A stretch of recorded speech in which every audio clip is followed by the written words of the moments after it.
Beleza, pessoal? Aqui é Alexandre Mendes, amigo policial, sargento MC. Vamos lá. Estamos aqui na página do The New York Times, tá? E uma matéria do The New York Times falando sobre o Brasil. Um colapso previsto. Como o surto de Covid-19 no Brasil sobrecarregou os hospitais. Então, você tem aqui uma matéria assinada aí por Ernesto Londono e Letícia Casado. Tá bom? Vamos lá, 27 de março de 2021, hoje, sábado. O vírus já matou mais de 300 mil pessoas no Brasil. Sua propagação auxiliada por uma variante altamente contagiosa, brigas políticas e desconfiança da ciência. Ou seja, aquelas teorias da conspiração, né, que o próprio presidente Bolsonaro, infelizmente, encabeçou, chamando a vacina de vacina. Continuamos aí a matéria. Porto Alegre, Brasil. Os pacientes começaram a chegar aos hospitais de Porto Alegre bem mais doentes e mais jovens do que antes. As casas funerárias estão experimentando um aumento constante nos negócios, enquanto médicos e enfermeiras exaustos imploravam em fevereiro por um bloqueio para salvar vidas. Mas Sebastião Melo, prefeito de Porto Alegre, argumentou que havia um imperativo maior. Qual é o imperativo maior? Abre aspas aí para ele. Coloque sua vida em risco para que possamos salvar a economia, apelou Melo e seus eleitores no final de fevereiro. Agora Porto Alegre, uma cidade próspera do sul do Brasil, está no centro de um colapso impressionante do sistema de saúde do país. Uma crise prevista. Após mais de um ano de pandemia, as mortes no Brasil estão no auge e variantes altamente contagiosas do coronavírus estão varrendo o país, possibilitadas por disfunções políticas, complacência generalizada e teorias da conspiração. O país, cujo líder é o presidente Jair Bolsonaro, minimizou a ameaça do vírus. Agora está relatando mais casos novos e mortes por dia do que qualquer outro país no mundo. Então o The New York Times está passando a realidade aqui do Brasil, tá? Nunca vimos uma falha do sistema de saúde dessa magnitude, disse Ana de Lemos, diretora executiva do Médicos Sem Fronteiras no Brasil. E não vemos uma luz no fim do túnel. Então, até o Médicos Sem Fronteira, tá?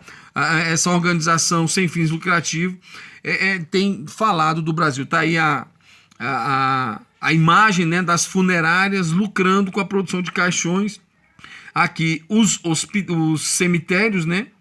Vamos lá, na quarta-feira o país ultrapassou 300 mil mortes de Covid-19, com cerca de 125 brasileiros sucumbindo à doença a cada hora. Gente, só o Brasil que não entende que isso é uma calamidade pública.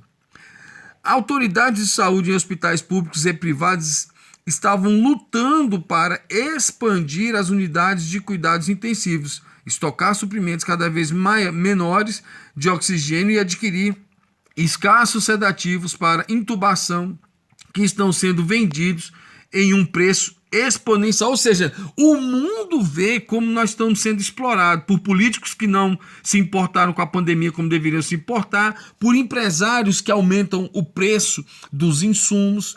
O Brasil é assim que o mundo nos vê. Unidade de terapia intensiva em Brasília, a capital, e 16 dos 26 estados brasileiros relatam uma terrível escassez de leitos disponível com capacidade abaixo de 10%. E muitas estão experimentando contágio crescente. Quando 90% desses leitos estão ocupados, a situação é considerada terrível.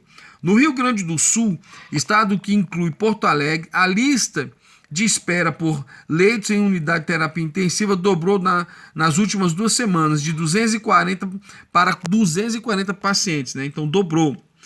No hospital Restinga, Extremo Sul, um dos principais centros médicos de Porto Alegre, o pronto-socorro virou uma enfermaria Covid lotada, onde muitos pacientes eram atendidos em cadeiras por falta de leito livre. Na semana passada, os militares construíram um hospital de campanha em frente à entrada principal, mas funcionários do hospital disseram que o espaço adicional para leitos é de pouca utilidade para uma equipe médica que está além do seu limite. Então, é extenuante para as equipes de saúde, está aí o hospital de campanha, né? Pacientes com diagnóstico Covid em hospital de campanha montado pelos militares em frente à entrada principal do Hospital Restinga e Extremo Sul. Vamos lá, funcionários do hospital disseram que o espaço adicional para os leitos é de pouca utilidade. Vamos lá, abre aspas. Todo sistema está à beira do colapso, disse Paulo Fernandes Scolari, diretor do hospital. Abre aspas, as pessoas estão chegando com sintomas mais sérios, níveis mais baixos de oxigênio, precisando desesperadamente de tratamento. Continuando, o colapso é um fracasso total para um país que nas últimas décadas foi um modelo para outras nações em desenvolvimento, com a reputação de apresentar soluções ágeis e criativas para crises médicas, incluindo um aumento nas infecções por HIV e surto de Zika.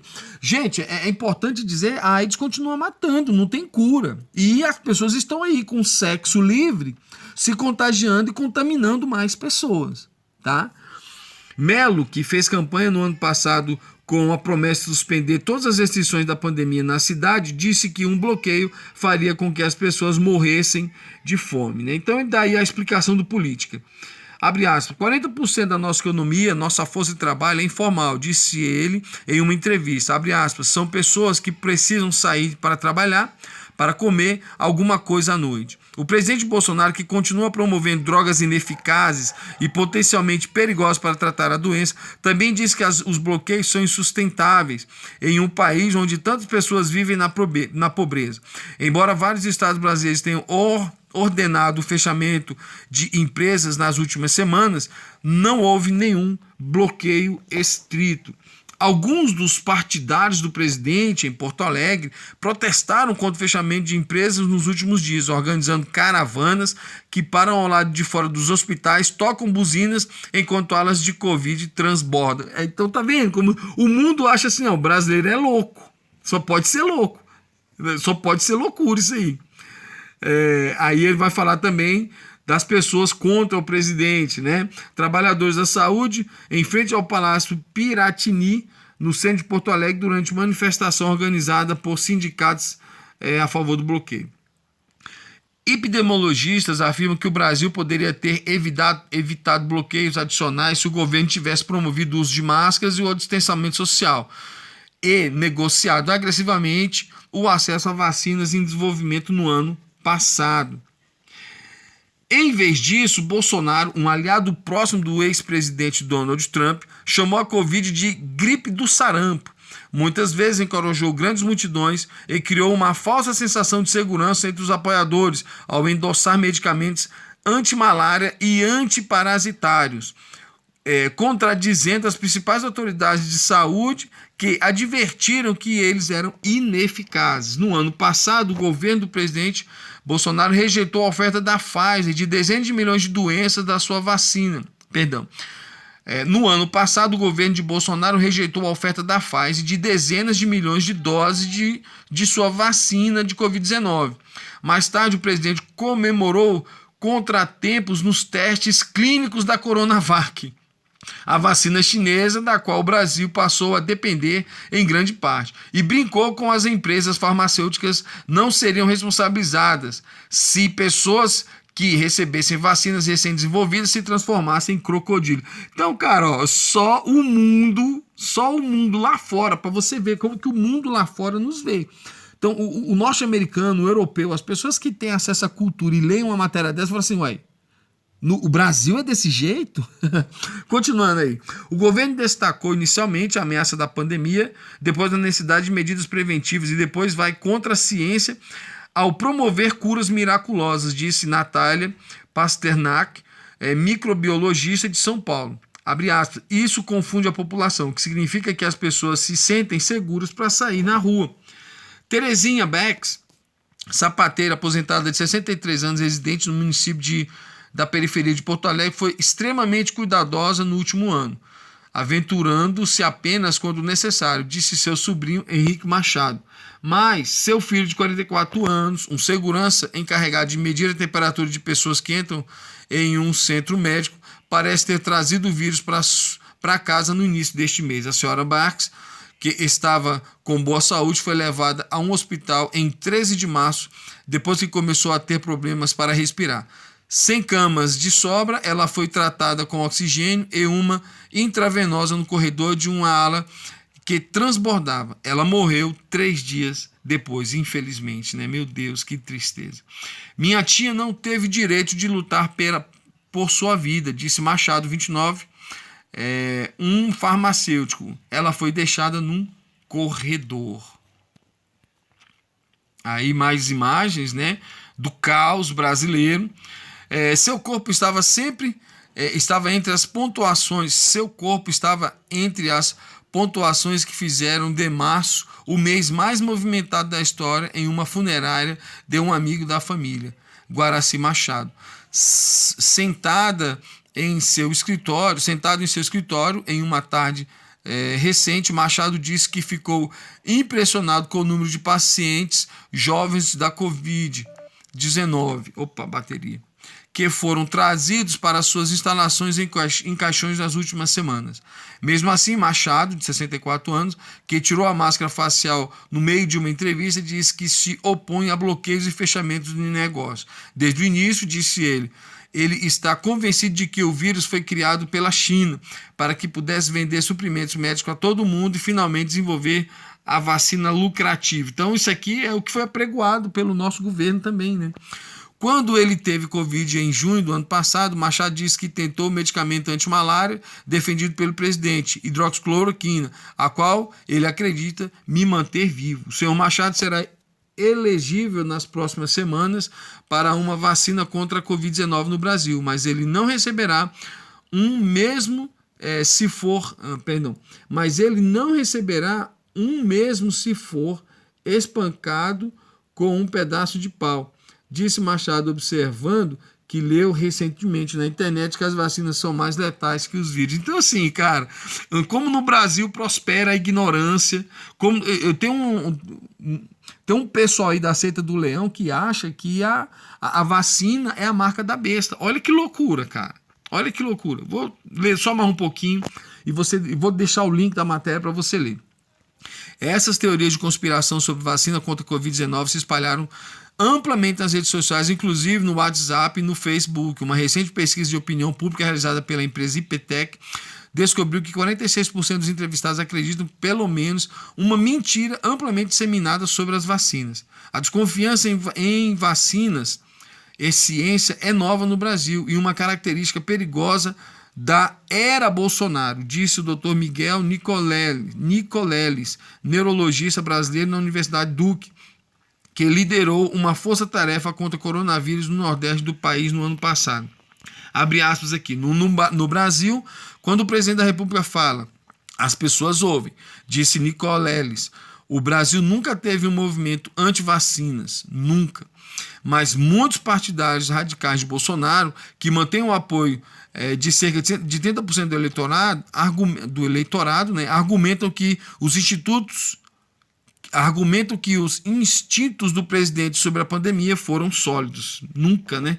Geraldo Testa Monteiro, bombeiro aposentado de Porto Alegre, elegeu o presidente quando ele e sua família se preparavam para enterrar sua irmã, Maria de Lourdes Corbaski, de 70 anos, falecida por Covid na semana passada. E aí vai falar sobre o elogio. Tá aí como as pessoas estão sendo sepultadas, né? Nos últimos meses, Monteiro disse que começou a tomar o medicamento antiparasitário ivermectina como medida preventiva. O medicamento faz parte do chamado kit de medicamentos Covid, que também inclui o antibiótico azitromicina e o antimalárico hidroxicloroquina. O Ministério da Saúde do senhor Bolsonaro endossou o seu uso. Os principais especialistas médicos do Brasil, Estados Unidos e Europa disseram que esses medicamentos não são eficazes para tratar a Covid e alguns podem ter efeitos colaterais graves, incluindo insuficiência renal. Mentiras, disse Monteiro, 63 anos, sobre o consenso científico sobre o kit Covid. Existem tantas mentiras e mitos. Ele disse que profissionais médicos sabotam o plano de Bolsonaro de controlar a pandemia, recusando-se a prescrever essas drogas de forma mais decisiva nos estágios iniciais da doença. Abre aspas, havia uma solução. Ouvir o presidente, disse ele. Quando as pessoas elegem um líder, é porque confiam nele. A desconfiança